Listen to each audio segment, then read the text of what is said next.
Hi there, this is Dr. Paul Firnhaber. It's Wednesday and it's time for 10 minutes of truth. So today we're going to talk about some of the amazing benefits of olive oil. And I hope you're using olive oil, but if you're not, you're going to want to use it after I'm done today. So let's just get right into it. Olive oil lowers inflammation because of the oleic acid content. It actually lowers the inflammation marker HSCRP.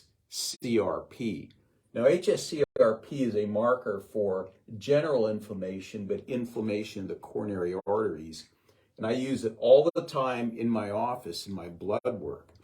And high levels of CRP, elevated levels, means the body's inflamed. So olive oil can actually lower this marker.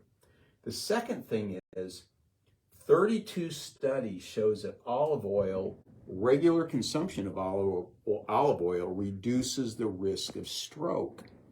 So if you want to reduce stroke risk, use olive oil on a regular basis. I use it daily on my salads.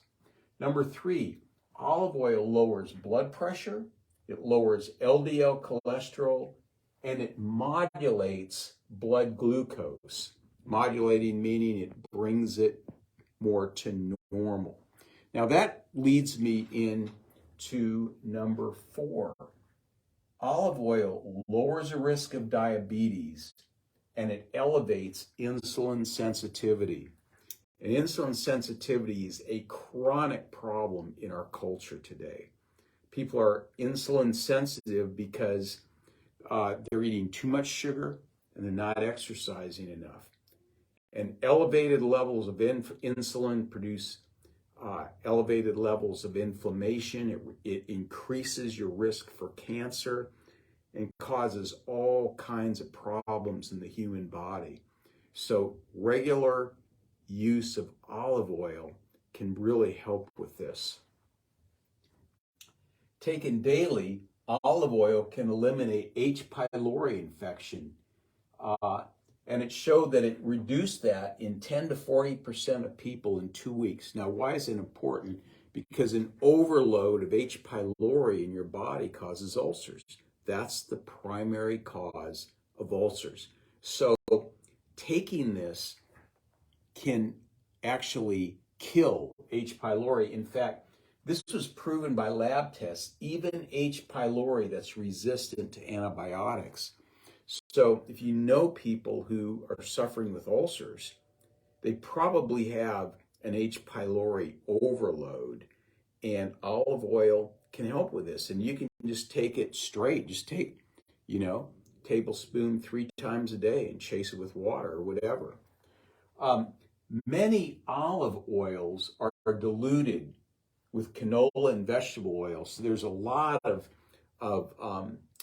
fraud, olive oil fraud out there. So I'm going to tell you how to determine whether your olive oil is good or not. So one of the first things you can do is take it and put it in the refrigerator for a week.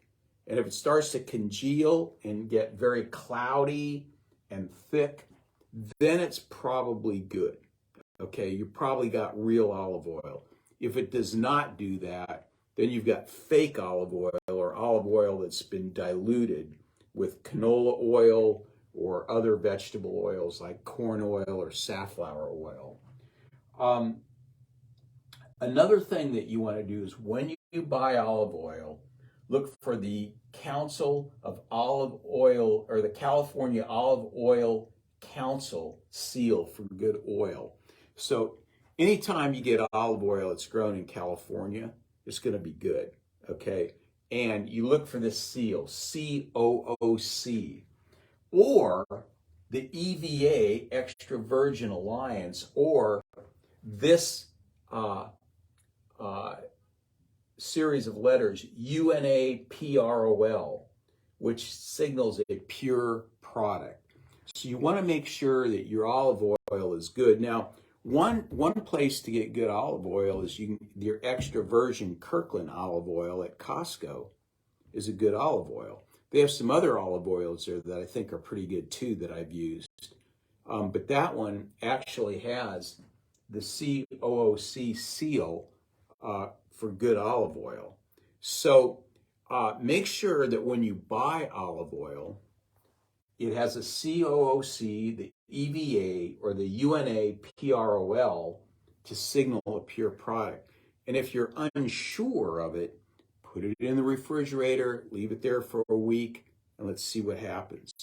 So I hope that all of you are going to use olive oil now on a regular basis. If you're not using it now, you need to start. Get rid of that nasty, toxic vegetable oil that some of you have been using. You know, if you've got a jar full of corn oil or safflower oil, get rid of it. You know, feed it to your neighbor's possum or whatever, okay? Just get rid of it and start using something that's actually going to help your body reverse the aging process, help your health rather than accelerate disease and health issues. So that's all I have today. We'll see you next Wednesday for another 10 minutes of truth. God bless you, and we'll see you then.